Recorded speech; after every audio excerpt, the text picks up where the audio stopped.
Hello everyone. अब हम लोग न्यू हेडिंग पे चलते हैं आज। जो हमारे पास कौन सा है? री एक्सपेंशन। री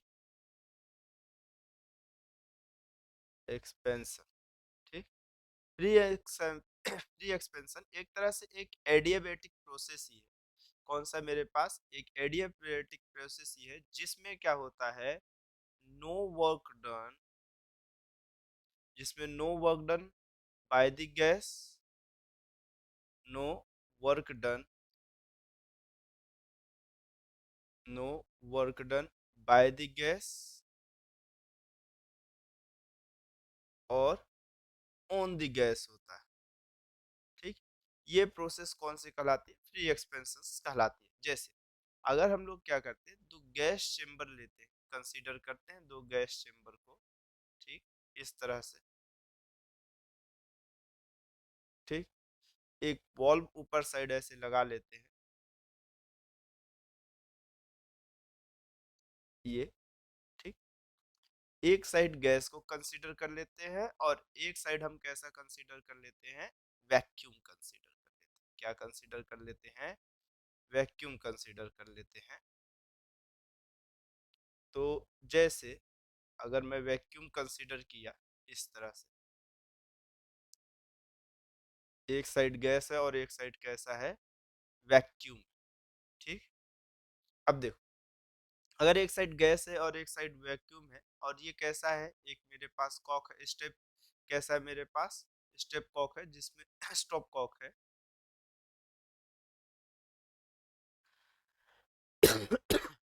जिसमें से गैस ये वैक्यूम साइड अभी नहीं आ पा रही। ठीक। सॉरी।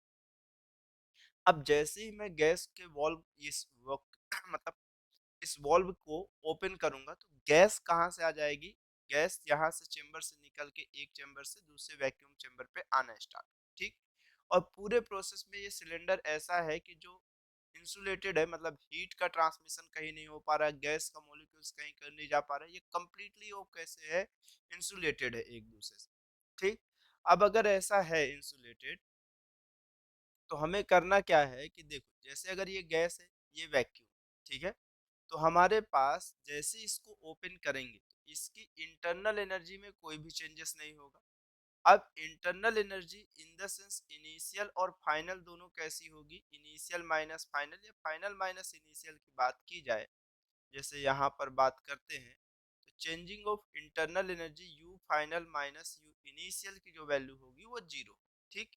पहली चीज। दूसरा, अगर इस पे देखा जाए, इसके पीछे का रीजन अभी हम देखते हैं। अगर इसके चेंजिंग ऑफ हीट एनर्जी की बात की जाए या हीट एनर्जी की बात की जाए, किसकी बात की जाए? हीट एनर्जी की बात की जाए, तो वो कितना होगा? जीरो। मतलब ये सिस्टम में कोई भी हीट एनर्जी सप्लाई नहीं हो रहा, तो क्यू की वैल्यू जीरो। यहाँ पर कोई भी पिस्टन डिस्प्लेस नहीं हो रहा है, तो वर्क डन की वैल्यू कितनी हो गई? जीरो। ठीक। सभी रिजिड बॉडी है तो कोई भी वर्क डन हो ही नहीं रहा है, कोई इंटरनल एनर्जी प्रोवाइड ही नहीं हो रही, तो changing of internal energy due to this process मेरे पास कितनी होगी? जीरो। मतलब इनिशियल इज इक्वल टू कितना हो जाएगा मेरे पास? फाइनल होगी। इंटरनल एनर्जी में कोई भी चेंजेस नहीं होता। ये कौन सी कंडीशन में? फ्री एक्सपेंशन की कंडीशन पे होता है। ठीक। अब देखो, जैसे इसी के बाद एक और इम्पोर्टेंट चीज हम देखना स्टार्ट करते हैं। जैसे अभी हम आइसोथर्मल, आइसोबोरिक, आइसोकोरिक और कौन सा एडियाबेटिक प्रोसेस देखे हैं, एकदम उसी तरह से अब हम कौन सा एक जर्नलाइज फॉर्मेट देखो, अभी तक जितना था वो हम पूरा पढ़ चुके हैं। अब उसकी जर्नलाइज ऑफ फॉर्मेट को एक हम देखना स्टार्ट करते हैं, जो कि कौन सा होता है? पॉलीट्रॉपिक प्रोसेस होता है। कौन सा प्रोसेस होता है? पॉलीट्रॉपिक प्रोसेस होता है। कौन सा प्रोसेस होता है? पॉलीट्रॉपिक प्रोसेस होता है। पॉलीट्रॉपिक प्रोसेस होना कुछ नहीं है, मेरे पास कैसा है? एक इक्वेशन है जस्ट प्रेशर और वॉल्यूम के बीच में, जो डिफरेंट प्रोसेस को क्या करेगा? रिप्रेजेंट करेगा। ठीक है। जैसे मेरे पास ये क्या कहता है कि pressure into volume the power of कितना है? एन। जो ये हमेशा कैसा होगा? एक कांस्टेंट के फॉर्मेट में हम इसे कंसीडर करें। ठीक है। और एन कैसा है मेरे पास? प्रोसेस है जस्ट ऑफ एक मेरे पास की एनी न्यूमेरिकल वैल्यू हो सकती है, एन की कोई सी भी वैल्यू हो सकती है। अब मेरे पास कैसा है? ये जितनी भी प्रोसेस हम डिस्कस किए उसके हिसाब से एन की वैल्यू हमेशा कैसी होती चलेगी? चेंज होती हुई चलेगी। ठीक है। बस मेरे पास n जो है वो क्या है, एक एक्सपोनेंट टर्म्स कांस्टेंट। कौन सा है मेरे पास, एक्सपोनेंट टर्म्स कांस्टेंट है। बस ये एक्सपोनेंट के लिए कोई कांस्टेंट जो डिफरेंट डिफरेंट प्रोसेस में डिफरेंट डिफरेंट बिहेव करेगा। देखो जैसे सबसे फर्स्ट मैं किसके लिए देखता हूँ, सबसे फर्स्ट n की वैल्यू कब कितनी होगी, ठीक है। तो बस हम लोग कैसा जितना अभी पढ़े उसको एक बार किसके फॉर्मेट में रिप्रेजेंट करना चाहते हैं, इस पॉलीट्रॉपिक प्रोसेस के हिसाब से देखना चाहते हैं जो मल्टीपल प्रोसेस को एक्सटेंड करते हुए चले। ठीक, जैसे जिसमें सबसे फर्स्ट मैं किसके लिए देखता हूँ, आइसोकोरिक के लिए देखता हूँ। किसके लिए देखता हूँ, आइसो कोरिक प्रोसेस के लिए हम लोग देखते हैं, ठीक है। तो अगर मैं आइसोकोरिक प्रोसेस के लिए देख रहा हूँ, फॉर एग्जाम्पल अगर मैं आइसोकोरिक प्रोसेस के लिए देखना स्टार्ट करूँ तो इसमें कितनी वैल्यू होगी। आप देखो, आप ये जानते हो कि प्रेशर इनटू वॉल्यूम की पावर में कितना है n, pressure into volume the power of कितना है मेरे पास n, ये कितना होता है मेरे पास कांस्टेंट होता है। उससे भी इंपॉर्टेंट चीज, आइसोकोरिक में आपको हमेशा मालूम है कि वॉल्यूम कैसा होना है आपके पास, कांस्टेंट। ठीक, तो मतलब वॉल्यूम की पावर में समथिंग है, मतलब कुछ ना कुछ चेंज होते हुए जाएगा। एन की वैल्यू को मैं क्या कर रहा हूँ, हर एक साइड एन की वैल्यू को एलिमिनेट कर दिया, तो पी दी पावर 1/n हो गया और वॉल्यूम मेरे पास कितना हो गया, 1 हो गया, और ये कांस्टेंट दी पावर कितना हो जाएगा मेरे पास, ये कितना हो जाएगा 1/n। ठीक है, ऐसा कंसीडर कर लेते कि मेरे पास यहाँ पर कांस्टेंट की पावर में कुछ भी आए वो हमेशा कितना रहेगा, कांस्टेंट ही रहेगा, इस तरह। ठीक, तो ये कोई फर्क नहीं पड़ेगा। अब देखो अगर आप यहाँ से देखना स्टार्ट करो तो आपको ये दिखेगा कि वॉल्यूम कैसा है मेरे पास, कांस्टेंट। कितना है मेरे पास वॉल्यूम, कैसा, आइसोकोरिक प्रोसेस के हिसाब से वॉल्यूम ऑलवेज भी कैसा दिखना चाहिए, कांस्टेंट दिखना चाहिए। मतलब यहाँ पर अगर कांस्टेंट दिख रहा है तो मेरे पास वॉल्यूम कांस्टेंट के इक्वल है, हेंस हम ये कह सकते हैं कि मेरे पास ये देखने में मिले कि P the power of 1/n, P the power, P the power कितना 1/n जो है वो किसके इक्वल हो, 1 के इक्वल हो। अगर 1 के इक्वल है मतलब इसके एक्सपोनेंट टर्म में 1/n की जो वैल्यू वो किसके इक्वल होनी चाहिए, 0 के इक्वल, तब तो पी दी पावर ऑफ 0 कितना हो जाएगा, 1 हो जाएगा। जहां पर से हम ये देख सकते हैं कि n की जो वैल्यू है वो प्लस माइनस कितना हो जाएगा, इनफाइनाइट हो जाएगा। कितना हो जाएगा, इनफाइनाइट हो जाएगा। तो वॉल्यूम अगर कांस्टेंट है तो n की जो वैल्यू होगी वो कितनी हो जाएगी मेरे पास, प्लस माइनस इनफाइनाइट के इक्वल हो जाएगी। ठीक है, ये चीज हो जाएगा। अब उसके बाद दूसरे स्टेप में आइसोकोरिक के बाद आप डायरेक्टली देखते हुए चल सकते हो पॉलीट्रॉपिक प्रोसेस में। ठीक है, दूसरा कौन सा पॉलीट्रॉपिक प्रोसेस में, एक मेरे पास आइसोकोरिक देख लिए। अब अगर मैं बात करूं आइसोबारिक प्रोसेस की, किसकी बात कर रहा हूं, आइसोबारिक प्रोसेस। ठीक, तो आइसोबारिक प्रोसेस में आपको मालूम है कि कुछ हो या ना हो एक चीज जरूर होगा, और वो क्या होगा मेरे पास, प्रेशर कांस्टेंट होगा। कैसा होगा आपके पास, प्रेशर कांस्टेंट होगा। तो यहाँ पे n की वैल्यू कैसे देखने को मिलेगी, pressure in into volume the power of कौन सा मेरे पास n, ये कितना है, कांस्टेंट है। जहां से हमें ये चीज मालूम है कि वी दी पावर ऑफ कितना, वी दी पावर n जो है वो किसके इक्वल होना चाहिए, 1 के इक्वल होना चाहिए। हेंस हम कह सकते हैं कि n की जो वैल्यू है वो किसके इक्वल होनी चाहिए, 0। जहां पे प्रेशर जो है वो कितना होना चाहिए मेरे पास, कांस्टेंट हो जाएगा। मतलब ये चीज मैं कह सकता हूँ कि मेरे पास यहाँ पे n की वैल्यू कितनी होगी, 1 होगी। n की वैल्यू कितनी हो जाएगी, 1 हो जाएगी। वाह, यहाँ मैं 0 लिखा हूँ और यहाँ 1 लिख दे रहा हूँ, ये 0 होगी। ठीक, उसके बाद थर्ड स्टेप में आइसोबरिक प्रोसेस के इसी के नेक्स्ट में चलते हैं, कौन सा, आइसोथर्मल कंडीशन। कौन सा कंडीशन, आइसोथर्मल प्रोसेस के लिए। किसके लिए, आइसोथर्मल प्रोसेस के लिए। यही चीज कितनी होगी, तो आप ये डायरेक्टली लिख सकते हो। अगर कभी आपको एग्जाम में आया कि यहाँ पे टेम्परेचर कैसा होगा, कांस्टेंट होगा, मतलब आप ये लिखते थे अगर आपको याद हो कि प्रेशर इनटू वॉल्यूम जो होता है वो कैसा होता है आइसोथर्मल प्रोसेस में, कांस्टेंट होता है। मतलब अगर मैं ये देखूं तो यहाँ पे P dot V polytropic process के हिसाब से P dot V the power of कितना होता है, n होता है, ये कांस्टेंट है। अगर मैं कंपेयर किया तो मुझे n की वैल्यू कितनी मिलेगी, 1 मिलेगी। कितनी मिलेगी? n की वैल्यू 1 मिलेगी। और नेक्स्ट स्टेप में हमारे पास कौन सा है? थर्ड के बाद फोर्थ जो है, हर कंडीशन के लिए मैं आपको दिखाते चल रहा हूँ। एक लास्ट हमारे पास एडियाबैटिक प्रोसेस। कौन सा process?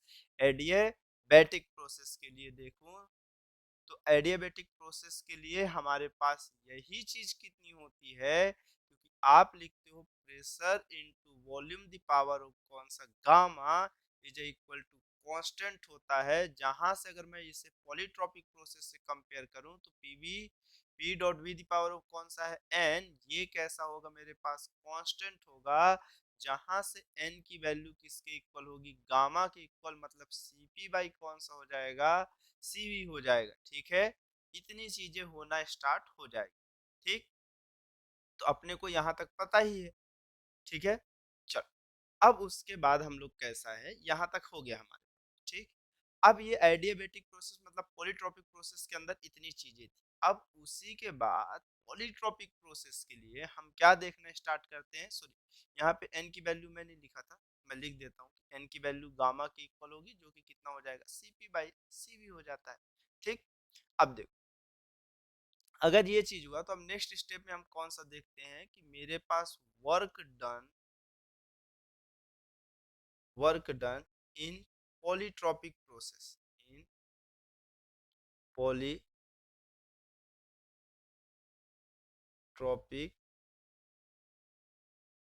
Process, work done in polytropic process. ठीक है, अगर work done in polytropic process की बात करें तो जैसे आप एडियाबैटिक की प्रोसेस आप वहां पर किए थे तो आपको क्या मिला था? Work done is equal to N R T initial minus T final, और डिनोमिनेटर में कितना लिखे थे आप यहाँ पर? Gamma minus 1। एकदम सिमिलर आप यहाँ पर वर्क डन की जो प्रोसेस लिखोगे वो N R T initial minus T final gamma replace by ओ कितना हो जाएगा? एन माइनस 1 हो जाएगा। ठीक है, तो एकदम इसी तरह से आप लिखोगे। और ज्यादा चेंजेस करना है तो माइनस सिंबल ले लो कॉमन, तो टी फाइनल माइनस कितना हो जाएगा? टी इनिशियल मतलब चेंजिंग ऑफ टेम्परेचर, और अपॉन में कौन सा हो जाएगा? एन माइनस 1 हो जाएगा। ठीक है, अगर मेरे पास ये कहा हुआ हो कि 1 मोल के लिए 4 n is equal to 1, 1 mole के लिए यही चीज वर्क डन कितना हो जाएगा? Minus R dot del T upon कौन सा हो जाएगा मेरे पास? n माइनस 1 हो जाएगा। ठीक है, इस तरह से हम इसे देख सकते हैं। अब अगर ये चीज हो गई तो इसके बाद इसको और दूसरी तरह से हम देख सकते हैं कि मेरे पास यही चीज होने के बाद मोलर स्पेसिफिक हीट की भी बात कर सकते हैं। किसकी बात कर सकते हैं? मोलर स्पेसिफिक हीट की बात अगर करना स्टार्ट करें कि मोलर स्पेसिफिक हीट के लिए यही चीज कितनी दिखनी स्टार्ट होगी, तो अगर मैं इसके लिए देखना स्टार्ट किया मोलर स्पेसिफिक हीट के लिए, तो आपको मालूम है कि Q इज इक्वल टू आपके पास जो दिखता है वो कितना होता है? सिंगल मोल के लिए मैं बात कर रहा हूँ। किसके लिए बात कर रहा हूँ? सिंगल मोल के लिए बात कर रहा हूँ। अच्छा चलो ठीक है, मल्टीपल मोल्स के लिए ले लेते हैं। तो एन डॉट सी डॉट कितना होता है? डेल टी होता है। और तो और आपको मालूम है Q is equal to changing of internal energy plus work done होता है, और जहां पर से हम Q को कितना लिख सकते हैं? N dot C dot del T, और चेंजिंग ऑफ इंटरनल एनर्जी को कितना लिख सकते हैं? N dot C V dot del T, और वर्क डन की वैल्यू को हम कितना लिख सकते हैं? Minus N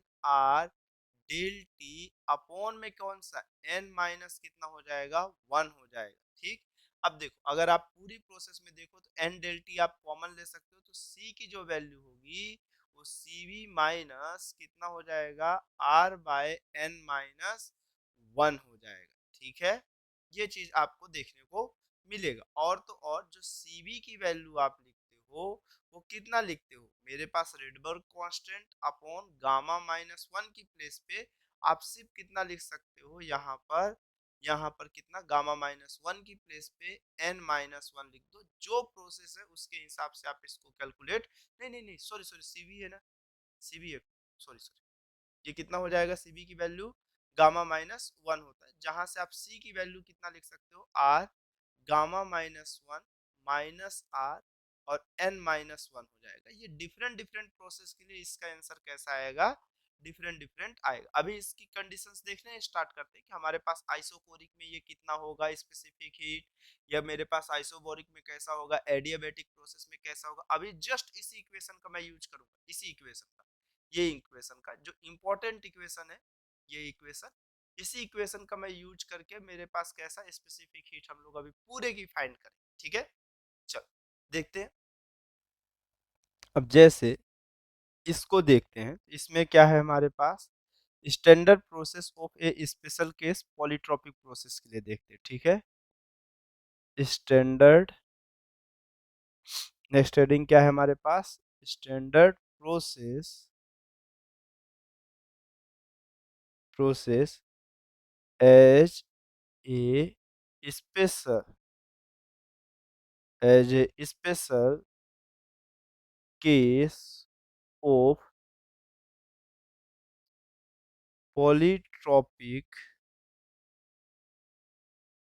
polytropic process. ठीक है, standard process as a special case of polytropic process के लिए हम लोग देखते हैं। ठीक है, तो अगर इसमें से जो सबसे फर्स्ट कंडीशन मेरे पास कौन सी है, आइसोकोरिक प्रोसेस के लिए, किसके लिए, आइसोकोरिक प्रोसेस के लिए मैं देखना चाहता हूँ। ठीक है, तो आइसोकोरिक प्रोसेस के लिए अगर मैं देखूं, तो अभी जस्ट कुछ देर पहले आप देखो कि वॉल्यूम कैसा होगा, कांस्टेंट होगा, और एन की वैल्यू हमारे पास कितने से कितने तक जा सकती है आइसोकोरिक के लिए।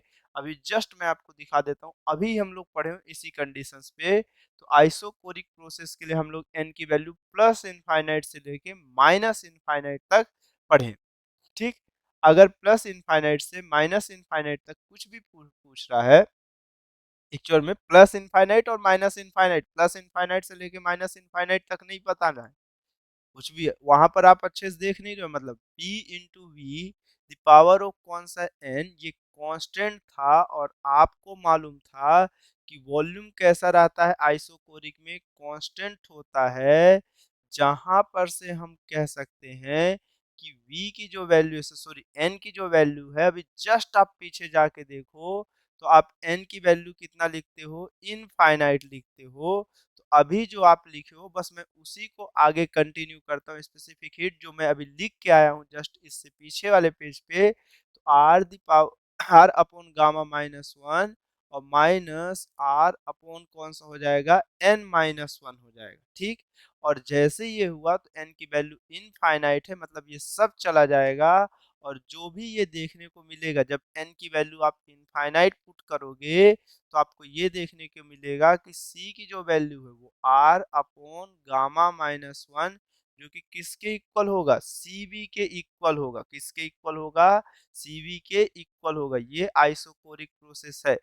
दूसरा, इसके बाद कौन सा होगा मेरे पास, आइसोबरिक प्रोसेस है। कौन सा प्रोसेस है, आइसोबरिक प्रोसेस है। कौन सा मेरे पास प्रोसेस है, आइसोबरिक प्रोसेस है। तो आइसोबरिक प्रोसेस के अंदर अगर मैं ये कहूँ, तो आइसोबरिक प्रोसेस के अंदर जस्ट आप पीछे जाके देखो तो आपके पास प्रेशर कांस्टेंट होता है, मतलब एन की वैल्यू कितनी हो जाती है, जीरो हो जाती है। तो ये स्पेसिफिक हीट कितना आएगा, C upon R gamma minus one minus R, zero minus one हो जाएगा, मतलब मेरे पास ये कितना हो जाएगा, माइनस माइनस प्लस, जहां से आप C is equal to R plus R by gamma minus one, यहाँ से आप क्या कर सकते हो, लिख सकते हो। तो ये आपके पास कौन सा प्रोसेस है, आइसोबरिक प्रोसेस है। कौन सा प्रोसेस है, आइसोबरिक प्रोसेस है।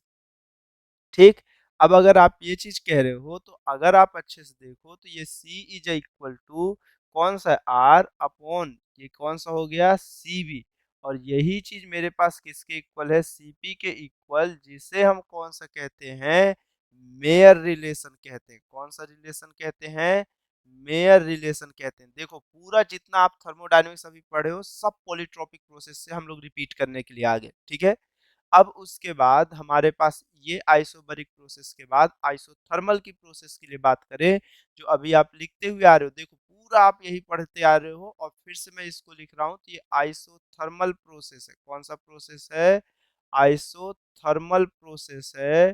तो आइसोथर्मल प्रोसेस के अंदर से अगर मैं कहूँ तो आइसोथर्मल प्रोसेस के अंदर से मेरे पास P इंटू वी का मल्टीप्लीकेशन कितना होता है, मेरे पास कांस्टेंट होता है, जहां पर से हम आइसोथर्मल की कंडीशन पे ये कहते हैं कि मेरे पास n की वैल्यू कितनी होनी चाहिए, 0 होनी चाहिए, इनफाइनाइट होनी चाहिए। आप बताओ n की वैल्यू आपको कितना लिखे थे, n की वैल्यू 1 लिखे थे। आइसोथर्मल में अगर आपको मैं लेके चलूं तो आपको दिखा देता हूं। तो आइसोथर्मल की जो कंडीशन आप देखे हो, आप कितना लिखे हो, आपको जस्ट पीछे थोड़ा सा रुक जाओ, थोड़ा सा ये देखो, आइसोथर्मल प्रोसेस में n की वैल्यू 1, बस आप निकालो और वैल्यू पुट करो और आपको दिखेगा कि आइसोथर्मल प्रोसेस में ये वैल्यू कितनी हो जाएगी मेरे पास। आइसोथर्मल प्रोसेस में n की वैल्यू 1 होती है, जो कि C upon R gamma minus 1, और ये प्लस में कितना हो गया 1 बाई कौन सा, ये r बाई 1 माइनस कितना हो गया n लिख दूं, या मैं माइनस यहाँ लिख दिया और यहाँ पे लिख दिया, कोई तकलीफ नहीं। ठीक, तो जब आप C की वैल्यू देखोगे तो ये कितना हो जाएगा, ये 0 हो जाएगा, ये इनफाइनाइट हो जाएगा, और इनफाइनाइट प्लस ऑफ समथिंग जो भी हो, ये ऑलवेज भी कौन सा होगा, इनफाइनाइट होगा।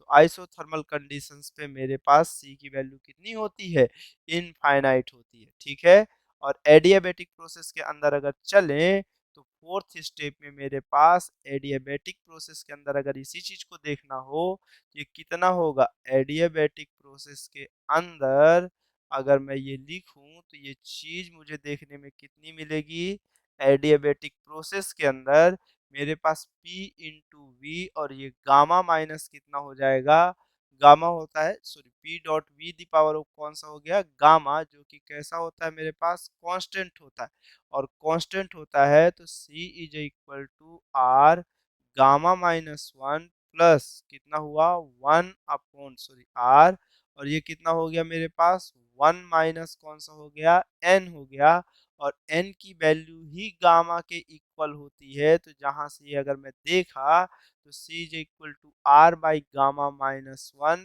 प्लस कितना होता है r, और ये मेरे पास कौन सा हुआ, यहाँ पे माइनस हो जाएगा, और ये गामा माइनस 1 हो जाएगा, और ये टर्म कैंसिल, c की वैल्यू कितनी हो जाएगी, 0 हो जाएगी, कितनी हो जाएगी, 0 हो जाएगी, और वो भी किस में, एडियाबेटिक प्रोसेस में, स्पेसिफिक हीट की वैल्यू 0, आइसोथर्मल में इनफाइनाइट, और किस में, स्पेसिफिक हीट की मेरे पास आइसोकोरिक में मेयर रिलेशन, और आइसोबरिक में मेयर रिलेशन, और आइसोकोरिक में कौन सा, सी की वैल्यू सीवी के इक्वल होती है। ये चीज होती है, ये आपको देखना है, ये आपको क्या करना है, समझना है, इस तरह से आप इसे सॉल्व करते हुए आगे बढ़ो। ठीक है, चल, आई होप यहाँ तक आपको समझ में आया होगा। अब हम लोग क्या करते हैं, न्यूमेरिकल सॉल्व करते हैं। ठीक है, तो ये पार्ट के लिए अभी इतने में रखते हैं। Okay, thanks for watching.